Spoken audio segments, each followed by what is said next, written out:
Regardez bien ces images, elles vont faire le tour du monde. Ces rats ont été nourris de maïs transgénique pendant toute leur vie. Les tumeurs qui les affectent sont énormes. L'étude qui a permis de révéler l'impact des OGM sur la santé de ces rats vient de se terminer. Elle a bénéficié de moyens techniques et financiers exceptionnels. Pendant 2 ans, nous avons pu en suivre tout le déroulement. Après des années de doutes et de polémiques, allons-nous enfin connaître la vérité sur les OGM? Ne serions-nous pas alors face à un scandale de santé publique touchant le monde entier?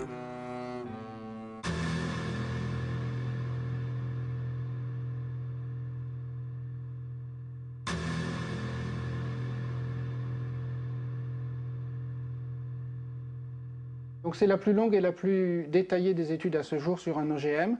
Et aussi, nous avons fait une autre étude en même temps. C'est sur le principal pesticide du monde, le Roundup. C'est un herbicide, il fait partie de la principale catégorie des pesticides. Nous avons passé plus d'1 année à obtenir des maïs transgéniques, car aucun producteur d'OGM ne voulait facilement les donner, étant donné que Monsanto fait signer des accords pour que ces semences ne servent pas à la recherche, ou alors qu'il faut un accord avec eux pour le faire. Et nous voulions que l'étude soit indépendante. C'est la première fois que l'on fait des études sur 2 ans sur des OGM. Ça, c'est déjà la grande différence.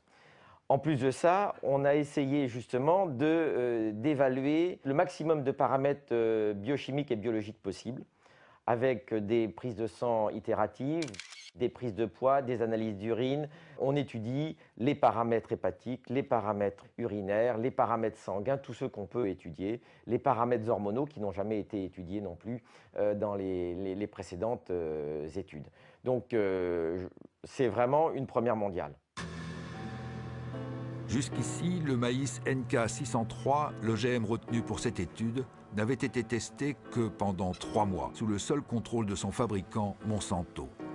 Quant au Roundup, également produit par la multinationale et utilisé pour la culture du maïs, seul son principe actif, le glyphosate, avait été évalué et non sa formule complète.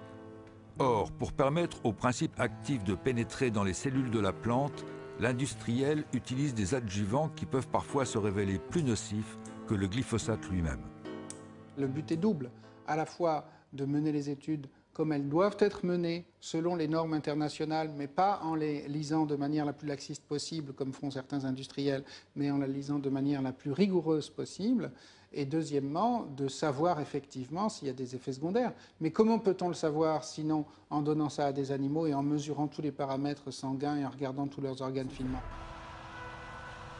Sans doute serait-il utile à ce stade de savoir à quoi servent les OGM.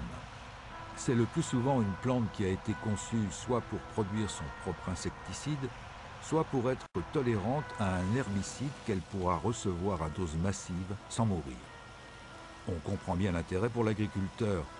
Il pourra par exemple épandre du Roundup sur son champ, toutes les mauvaises herbes disparaîtront, seul restera l'OGM cultivé.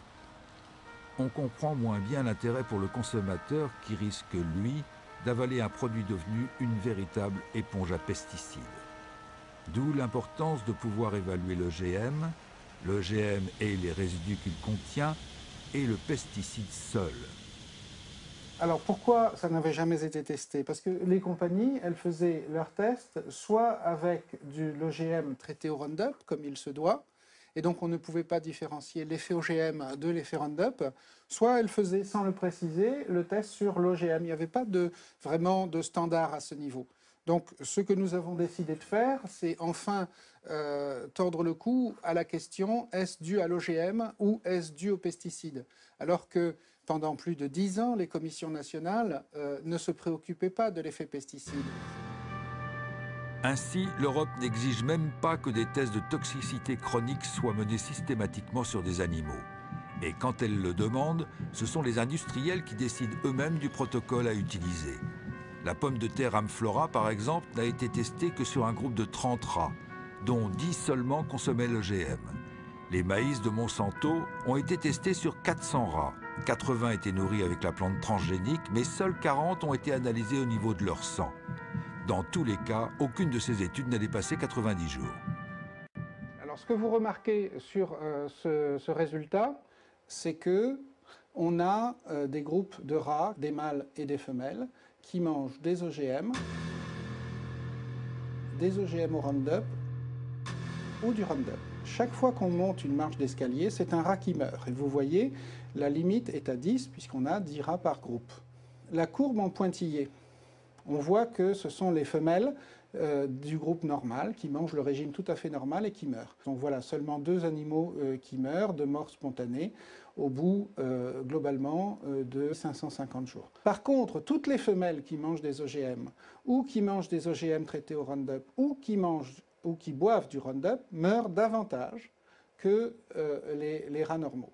Alors après, on peut nous dire, est-ce que c'est statistiquement significatif? Nous, ce qui nous intéresse, c'est que là, on meurt 6 fois plus dans ce groupe-là que chez les contrôles. Donc on a une augmentation de 600%. Il n'y a même plus besoin en biologie ou en médecine de statistiques à ce niveau. Un point important à soulever quand même pour la compréhension, c'est que vous savez que toutes les études faites sur des rats sont des études faites sur 3 mois. Et comme par hasard, là, on ne voit aucun trouble apparaître avant 3 mois. Les premiers troubles apparaissent au 4e mois. Ça, c'est fondamental. Ça veut dire que des études sur 3 mois ne servent à rien. Exactement. Si ce n'est à donner de bonne conscience.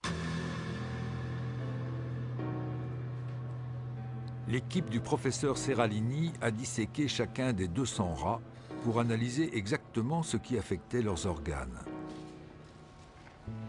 Le but, tenter de comprendre comment chacun des 3 régimes, OGM, OGM et Roundup seul, pouvait agir sur le métabolisme des animaux, particulièrement en ce qui concerne l'apparition de tumeurs qui, sans surprise, ne se développent seulement qu'après le 3e mois.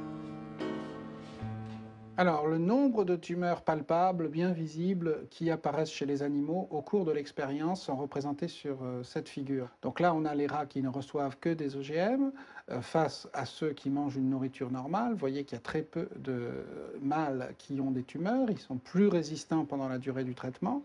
Donc ce que nous remarquons sur ces figures, c'est que chaque fois qu'on monte une marche d'escalier, ce sont des grosses tumeurs qui font au moins 17 mm sur 17 mm, ce qui veut dire que pour le rat, pour montrer des photos, c'est énorme, hein. Ça peut être l'équivalent d'une tumeur grosse comme ça chez l'homme, hein, énorme.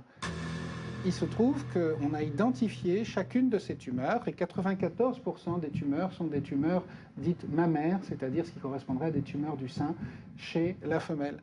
Donc là, il y a des tumeurs du rein chez les mâles, mais il y a aussi des tumeurs mammaires, ce qui est assez exceptionnel chez les mâles. Ça laisse soupçonner un effet hormonal. Et d'ailleurs, qui n'est pas dose dépendant. Le cancer, 60% des cancers du sein, en fait, dépendent de perturbations hormonales. L'étude du professeur Seralini nous réserve une dernière surprise. Et celle-là est de taille. Alors que l'on pouvait soupçonner que la surmortalité des rats serait principalement due aux pesticides associés au maïs, il semblerait que l'étude ait mis en évidence pour la première fois au monde un effet dû à la transgénèse elle-même.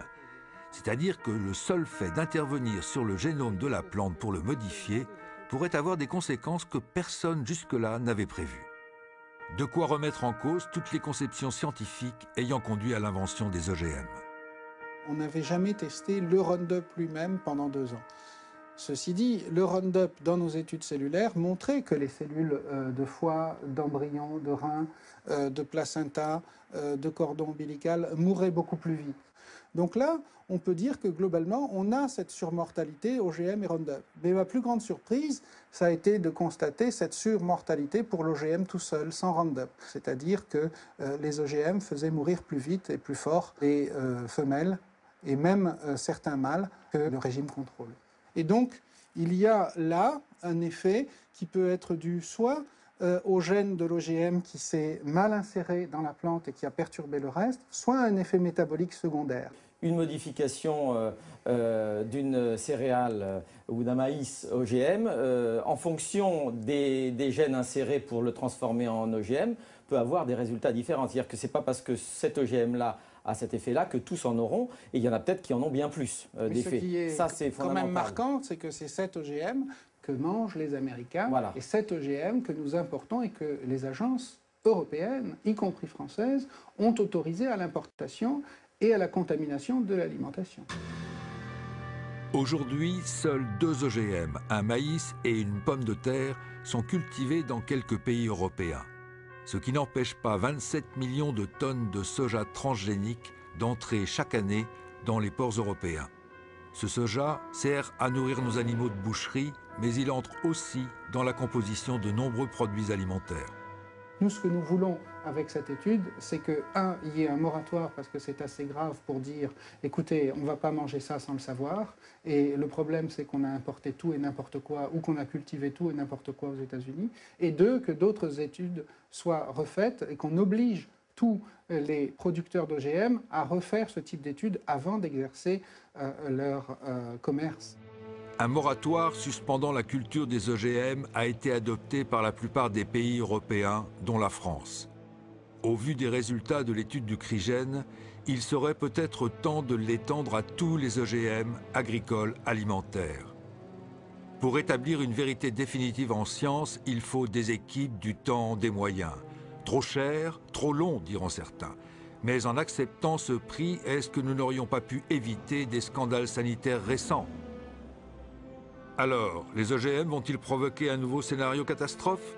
C'est à l'évidence un risque que l'on ne peut courir et dans l'attente de certitudes scientifiques, il faut employer le fameux principe de précaution dont on parle si souvent et que l'on applique si peu.